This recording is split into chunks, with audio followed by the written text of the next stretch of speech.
네, 오늘은 사사 드보라라는 제목의 말씀을 우리가 함께 나누겠습니다.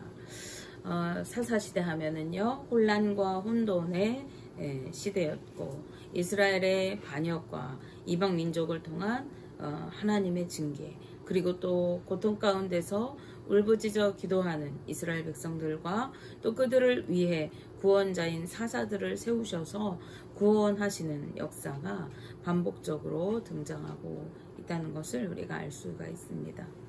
이스라엘을 모압의 압제 가운데서 구해낸 사사 에훗이 살아있는 동안에 이스라엘 백성이 80년이라는 세월 동안 하나님 안에서 평안을 누리며 살아가게 되었습니다. 그러나 이 오랜 세월 동안 또 평안해지니까 이스라엘 민족들이 또 방종해졌어요. 그래서 사사 에훗이 죽게 되자마자 이스라엘 백성들은 또다시 여호와 하나님의 목전에서 악을 행하게 되어집니다. 이들은 또다시 음란하게 우상들을 섬기고 하나님을 배반하여 떠나갔습니다. 그러자 하나님께서는요, 가나안의 왕인 야빈이라는 왕을 통해서 그들을 심판하시는데, 이 야빈에게는요 유능한 군대 장관인 시스라라고 하는 장관이 있었어요. 그리고 이 시스라에게는 철병거가 900대나 있었습니다. 이것은 당시로서는 최첨단 무기를 갖춘 정예 부대를 구비하고 있었다는 것을 의미하게 됩니다. 이러한 조건은 당시에 무기가 거의 없었던 이스라엘 백성들에게는 매우 위협적인 것이 되었어요. 그래서 이스라엘은 이 무력하게 야빈의 군대 장관 시스라와 그의 철병거들에 의해서 20년 동안이나 심한 학대와 고통을 당하게 되었습니다.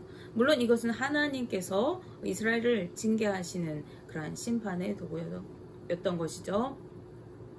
이렇게 20년 동안 고통받는 이스라엘 백성들은 어떻게 했어요? 또다시 하나님께 부르짖어 기도하지 않을 수가 없었습니다.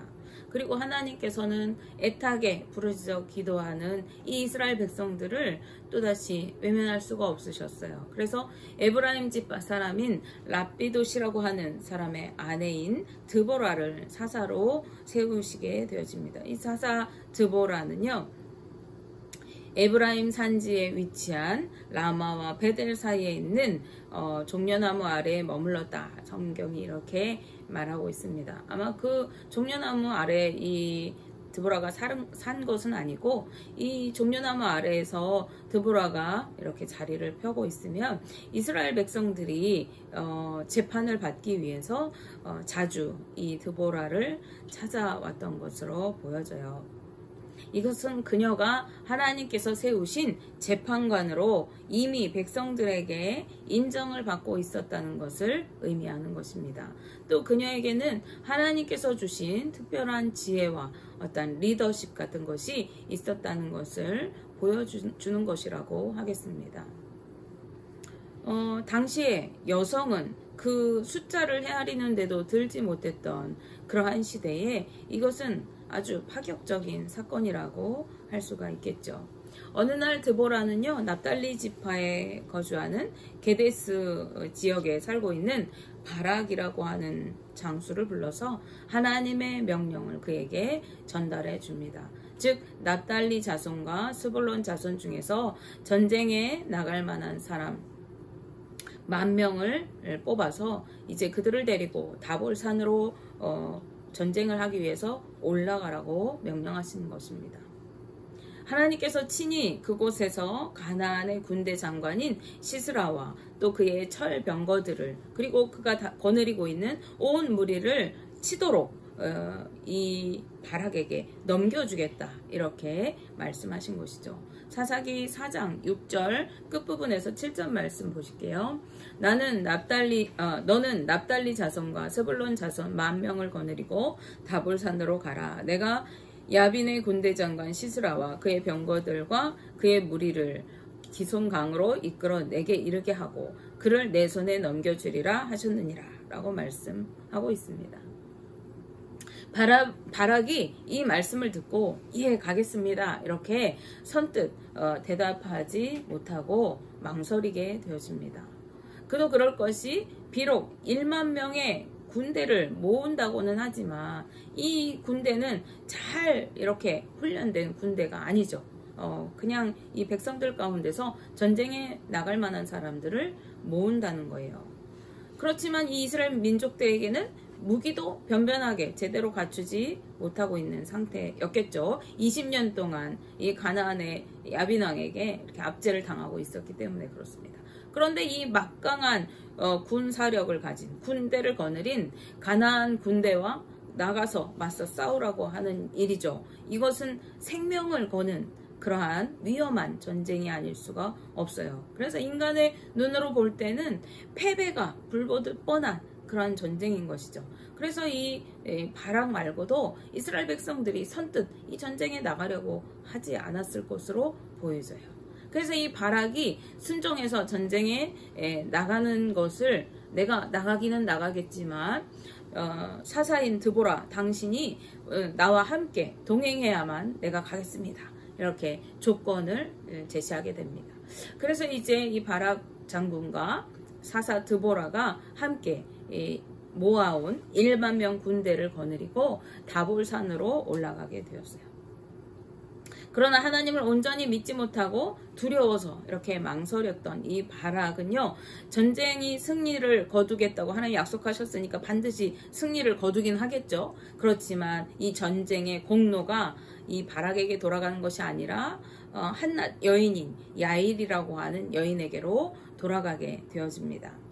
한편 본문에 등장하는 기손강이라고 하는 이 강은요, 와디 지역이라고 해요. 이 와디 지역은 찾아보니까요, 비가 오지 않는 건기에는 물기가 하나도 없는 메마른 계곡과 같은 곳이에요. 그런데 반대로 비가 내리는 우기에는 물이 범람해 가지고 이 기손강을 타고 지중해까지 이 물이 흘러가는 강을 이루는 곳인 거예요.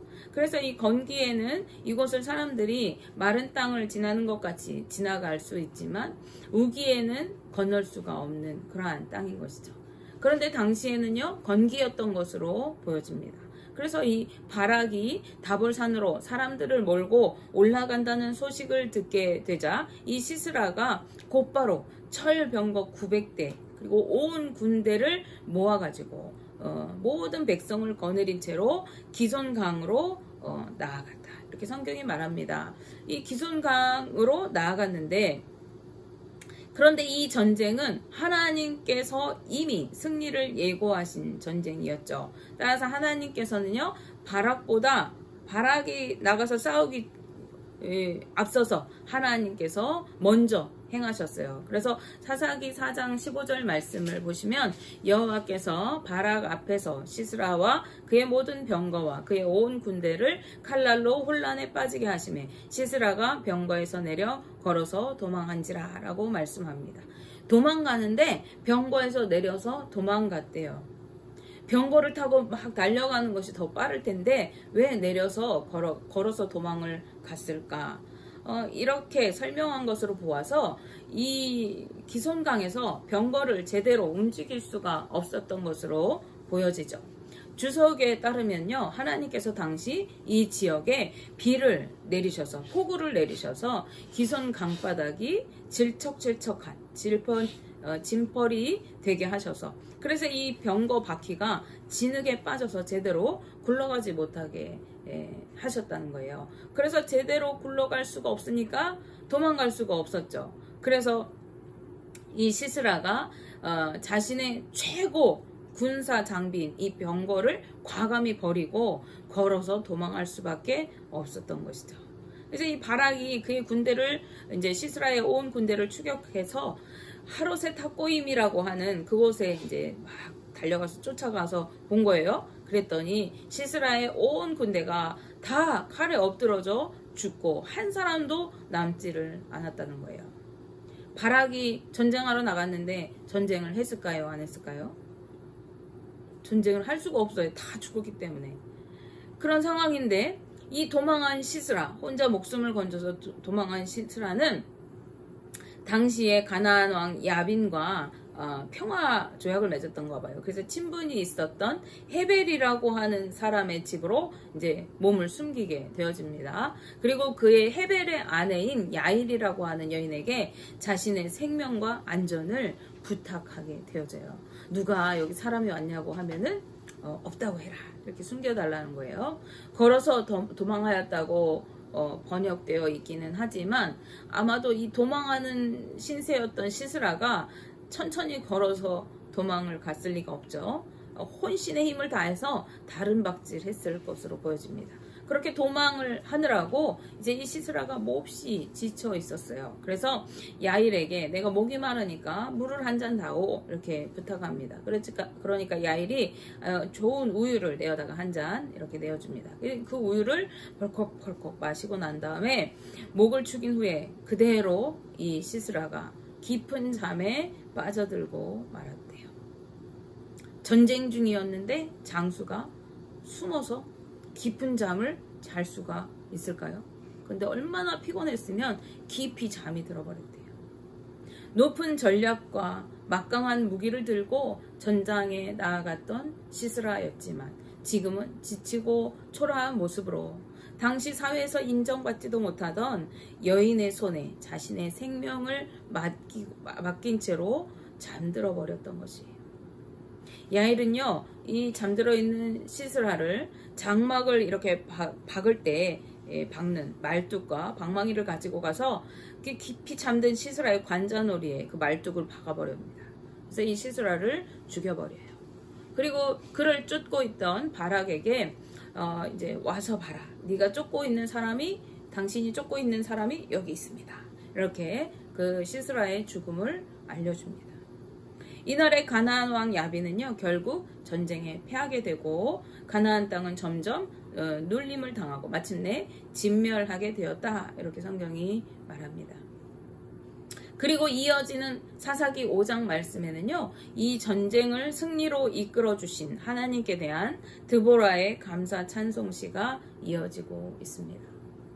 이 사건은 하나님이 일하시고 인간인 이 드보라와 바락이 순종하여 동참하였을 때 어떠한 역사가 이루어지는가 하는 것을 우리에게 말해주고 있어요. 이 말씀을 통해서 우리가 몇 가지를 생각해 볼 수가 있겠습니다. 첫 번째는요, 우리가 인간의 눈으로 볼 때에 아무리 보잘것없고 나약한 존재라고 할지라도 하나님께서 들어 사용하실 때에 놀라운 일을 행할 수 있다는 것입니다. 하나님께서 들어 쓰실 때 우리는 놀라운 역사의 주인공이 된다는 말씀입니다. 당시 사회에서 인간으로서 취급받지 못했던 여인, 그것도 랍비돗의 아내로서 유부녀이고 전업주부였던 이 드보라를 하나님께서 그 당시에 이스라엘의 재판관으로 또 사사로 세우셔서 이스라엘을 구원하게 하셨다는 거예요. 또한 헤벨의 아내도 헤벨의 아내였던 이 야일도 그냥 연약한 여자였잖아요. 아녀자의 몸으로 그 손을 빌어서 하나님께서 적장인 시스라를 심판하시고 그를 죽게 하셔서 그 이름이 기록되게 하셨다는 거예요. 그리고 이 두 여인을 통해서 이스라엘의 구원을 이루셨습니다. 이러한 사건을 통해서 우리가 알 수 있는 것은 하나님의 일은 인간의 어떤 특별한 힘과 능력으로 행하는 것이 아니라는 거예요. 즉 하나님의 일은 하나님께서 친히 역사하신다는 사실입니다. 바락이 가기도 전에 하나님께서 그 시스라의 군대를 다 멸하셨던 것 같이 하나님께서 하나님의 일을 이미 하십니다. 또 그 사람이 어떠하든지 그가 사람들에게 인정을 받든지 인정을 받지 않든지 학식이 있든지 없든지 힘이 있든지 없든지 건강하든지 나약하든지 부자든지 가난하든지 그런 것과는 관계없이 하나님께서 택하신 자들을 통해서 하나님이 일하신다는 것을 우리가 알 수 있어요. 따라서 우리는 나는 능력이 없어요. 나는 아무것도 할 수 있는 게 없어요. 연약해요. 그래서 하나님의 일 할 수 없어요. 이렇게 핑계할 수가 없다는 거예요. 하나님의 일은 사람의 능력과 학식과 어떠한 재능과 재물과 어떠한 지식과 이런 것을 통해서 하는 것이 아니라 하나님을 온전히 믿고 순종하는 자들을 통해서 이루어 가시기 때문에 그렇습니다. 그러므로 우리는 하나님을 온전히 믿고 신뢰하면서 말씀대로 순종하여서 행할 수 있는 믿음으로 살아가도록 믿음 주시기를 우리가 하나님께 기도해야 하는 것이죠. 그래서 둘째로 우리가 이 말씀을 통해서 알 수 있는 것은 하나님을 온전히 믿고 신뢰하지 못할 때 영광과 권세를 누릴 수가 없다는 것입니다. 바락은 드보라를 통해서 하나님이 야, 네가 전쟁에 나가라. 그러면 반드시 승리하게 될 것이다. 이러한 하나님의 말씀을 들었으면서도 하나님의 음성을 온전히 신뢰하지 못하고 의심하고 두려워했습니다. 나가기를 주저했어요. 눈으로 보이는 적군의 군사력과 그에 비해서 보잘것없는 자신이 속한 이 이스라엘의 상황 때문에 그는 근심하고 두려워했던 것이죠. 그렇기 때문에 드보라가 전장에 동행해 주지 않는다면은 내가 가지 않겠습니다 라고 조건을 제안했던 것이죠. 당신은 하나님의 사람이니까 당신이 나와 함께 가야 합니다 라고 말한 거예요. 그 결과 어떻게 되었습니까? 이스라엘이 전쟁에서 승리를 거두기는 했습니다만 승리의 영광은 그 전장의 장수인 바락에게 미치지 못하고 한낱 여인이었던 야일에게 돌아가게 되고 말았습니다. 우리도 이럴 때가 있어요. 하나님을 믿는다고 예수님을 믿는다고 하면서 자꾸만 의심하고 두려워하고 걱정할 때가 있습니다. 우리가 주님을 믿는다고 할 때 우리는 끝까지 믿어야 돼요. 계속 믿어야 돼요. 흔들리지 않고 믿어야 돼요. 신뢰하는 믿음으로 우리가 우리 눈앞에 보이는 상황이 어떠하든지 두려움 없이 계속 전진해 나갈 수 있어야 됩니다. 우리는 그러한 믿음으로 더 굳건하게 세워나가는 믿음이 날마다 성장해가는 삶을 살아가야 합니다. 두려워하지 않고 담대하게 믿음으로 살아갈 수 있도록 우리가 믿음 주시기를 더욱 기도해야 하는 것이죠. 원하기는 우리 모두가 흔들리지 않는 믿음으로 주님을 신뢰하며 살아갈 수 있기를 주님의 이름으로 기도합니다. 셋째는 세상의 것들을 의지하는 것은 결코 자신을 구원할 수 없다. 자신의 구원을 그것들로는 이룰 수 없다는 것입니다. 시스라는 그 가나안 야빈왕이 신뢰했던 군대 장관이었어요. 그만큼 지략이 뛰어난 사람이었겠죠. 그리고 그에게는 막강한 무기인 철병거, 당시에 철이 그렇게 흔치 않은 시대였잖아요. 근데 그 철병거를 900대나 거들이고 있었어요. 그 자신은 지략도 있고 무기도 만만하게 다 가지고 있어요. 오늘날로 말하면 뭐예요? 노후 준비도 다 되어 있고 돈도 살만하고 집도 있고 걱정 근심이 없는 거예요. 그러니까 이 시스라가 그것들을 믿고 자신만만했습니다. 그런데 그것들로 자신을 결코 구원하지 못했다는 사실입니다. 당당하게 철병거를 타고 전장에 나갔던 이 시스라는 비굴하게 뛰어서 또 걸어서 도망하고 여인에게 자신의 생명을 그리고 안전을 보장받기를 원했어요. 군대의 장수가 일개 주부에게, 전업주부에게 자신의 생명을 보호해달라고 요청한 것이죠. 그런데 그것마저도 자신의 생명을 지키지 못하고 결국 그 여인의 손에 죽고 마는 비참한 최후를 맞이했습니다. 세상의 그 어떤 것으로도 우리를 구원해 줄 수는 없는 것입니다. 세상의 그 어떤 것도 우리의 안전과 행복을 보장해 줄 수는 없는 것입니다. 우리를 구원하실 수 있는 분은 오직 예수 그리스도 한 분뿐인 것이죠. 우리가 예수님을 믿고 의지하며 나아갈 때라야 우리는 참된 구원과 자유함과 평안함을 누릴 수가 있는 거예요. 그러므로 우리는 다른 어떤 방법들을 강구하기에 앞서서 예수 그리스도를 믿는 믿음에 거하여 살아가야 하는 것이죠. 예수 그리스도를 믿는 믿음을 단단히 붙들고 있어야 하는 거예요.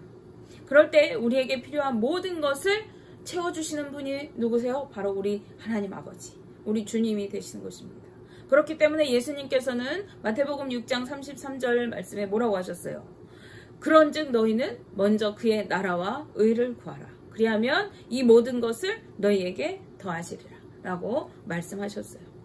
우리가 세상의 것들을 의지하여 살아가는 자들이 아니라 우리는 오직 여호와 하나님만을 의지하면서 예수 그리스도의 이름으로 살아가는 자들인 것이에요. 우리는 이 땅에서의 삶으로 만족하며 사는 자들이 아니라 영원한 하나님 나라를 꿈꾸고 소망하면서 살아가는 자들인 것입니다. 우리는 육적인 삶으로 만족하며 살아가는 것이 아니라 영적인 삶의 풍요함을 누리며 살아가는 자들인 것이에요. 우리는 내 방법과 요행으로 살아가는 자들이 아니라 하나님의 보호하심과 인도하심과 다스리심을 누리며 살아가는 자들입니다. 내 지식과 경험과 능력으로 살아가는, 내 힘으로 발버둥치며 살아가는 자들이 아니라 우리를 위해 역사하시고 동행하시는 주님의 그 능력을 믿고 의지하면서 주님 품 안에 거하여 살아가는 자들인 것입니다. 그렇기 때문에 우리는 사람들의 시선에 기죽지 않습니다. 세상의 평가에 휘둘리지 않습니다.